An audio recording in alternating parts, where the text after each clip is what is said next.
नमस्कार फ्रेंड, मैं हूं चंदन पटेल और देखिए आज मैं एक फिर से केमिकल स्टॉक के ऊपर बात करने जा रहा हूं। कंपनी का नाम है केम क्रूज इंटरप्राइज। देखिए कि 136 रुपये पे चल रही है, मात्र 136 रुपये पे। अगर हम इस स्टॉक की क्वालिटी देख लें तो देखिए क्वालिटी एवरेज में है, ठीक है। और यहाँ पे अगर हम बात कर लें वैल्यूएशन की, तो वैल्यूएशन लगभग यहाँ पे देखिए वेरी एक्सपेंसिव है, नहीं सॉरी एक्सपेंसिव है, ठीक है।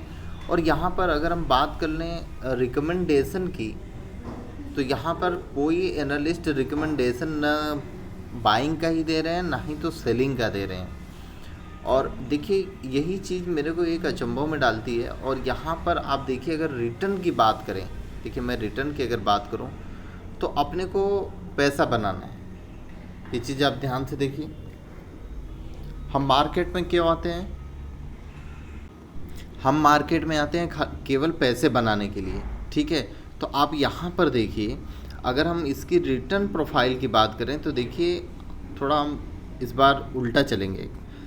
यहाँ पे देखिए 1 डे में 1.68%, 1 वीक में 1.30%, 1 मंथ में देखिए 1 महीने में 2.35, और 3 मंथ में 46% का रिटर्न है, और 6 मंथ में 170 एयरटेल रेट, मतलब 2000 जनवरी 2021 76%। एक साल में इसका कुछ खास रिटर्न नहीं है। अब देख रहे हैं, अब एक साल के बाद आप देखिए, एक साल के जैसे ही एक साल बीता, उसके बाद देखिए उसके मतलब हम तो अभी उल्टे चल रहे हैं ना। अब ध्यान से सुनिए, यहाँ पे 2 साल में, मतलब 2 साल में इतना ना रिटर्न देने के बावजूद, मतलब देखिए अगर हम स्मॉल कैप कंपनियों की बात करें तो 400 500 300% इसने एक साल में दिया है, ठीक है। हर लगभग कुछ अच्छी कंपनियां हैं, लेकिन इसने देखिए मात्र 70% का रिटर्न है। आप समझ रहे हैं? और अगर 70% का यहाँ पे रिटर्न है, 70% का अगर यहाँ पर रिटर्न है, तो आप बस खाली यहाँ पर देखिए, अगर 70% का इधर रिटर्न है एक साल में, तो 2 साल में 325% का रिटर्न, मतलब 70% होने के बाद अगर यहाँ पे 300-400% रहता तो 2 साल में तो और भी पता नहीं क्या सिचुएशन रहती। आप समझ रहे हैं? तो इसीलिए यहाँ पर अभी भी 2 साल में 325% का रिटर्न। अगर हम 3 साल की बात कर लें, केवल 3 साल की, तो 1202% का रिटर्न है। अगर हम यहाँ पे बात कर लें 4 साल की, तो 4 साल में 1278% का रिटर्न है। लेकिन सबसे अच्छा रिटर्न मेरे को ये 3 साल का लग रहा है, सबसे ज़बरदस्त रिटर्न है। चलिए इस कंपनी के बारे में थोड़ा बहुत जानकारी तो लेना देखिए ज़रूरी ही है, क्योंकि भाई ये एक साल से उतना ज़्यादा कुछ चली नहीं है, केवल 70% का रिटर्न दिया है। 6 महीने से उतना ज़्यादा इसने रिटर्न भी नहीं दिया है। तो मतलब कंपनी कैसी है, कैसी कुछ सिचुएशन तो ऐसी होगी ना। तो यहाँ पर देखिए मेजॉरिटी शेयर होल्डर प्रमोटर के पास, और गिरवी रखा हुआ शेयर कुछ भी नहीं है। म्यूचुअल फंड की स्कीमों ने नहीं निवेश किया है, ना तो एफआईज ने। यहाँ पे बस खाली केवल मात्र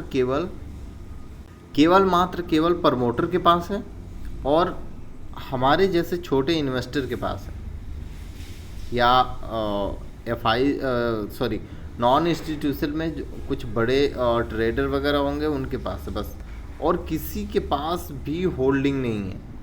तो अभी ये समझ लो कि अभी आप अगर इस कंपनी में आप अगर धीरे धीरे करके अगर आप इन्वेस्ट करना चालू कर दें, अगर आप लंबे अवधि के लिए आप सोच रहे हो, तो समझ लो कि अगर इसमें एफआईज वगैरह, देखिए इसके पहले मैंने जो वीडियो बनाया था उसमें मैंने बोला ना कि धीरे धीरे करके एफआईज घुस रहे हैं। कौन सा? आंध्रा पेट्रो केम में।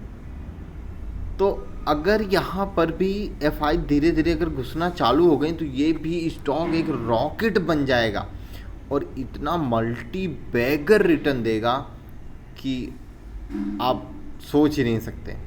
तो इसीलिए मैं आपको बोल रहा हूँ कि आपके पास मौका है, धीरे धीरे करके इन्वेस्टमेंट करिए। एक बैग इन्वेस्टमेंट नहीं करिए।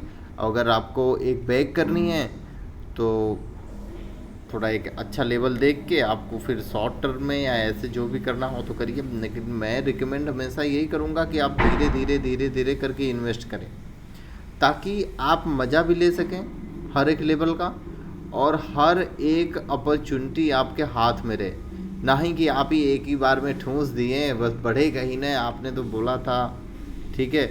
तो ऐसा नहीं है, कब बढ़ेगा ये कोई गारंटी नहीं है, लेकिन हाँ ये मल्टी बैगर रिटर्न ज़रूर देगा, क्योंकि अगर इसका हम बैकग्राउंड देखें तो बैकग्राउंड भी कोई ज़्यादा बुरा नहीं है, ठीक है। अगर मैं बैकग्राउंड के ऊपर वीडियो बनाऊँ तो वीडियो बहुत ही लंबी हो जाएगी, मैं अलग से उसके बारे में कभी बताऊंगा, ठीक है। अभी फ़िलहाल के लिए आपको मैं इतना बता दे रहा हूँ, अगर आपको लॉन्ग टर्म में इन्वेस्टमेंट करना हो तो धीरे धीरे धीरे ही करके इन्वेस्टमेंट करें। Okay, thank you friend.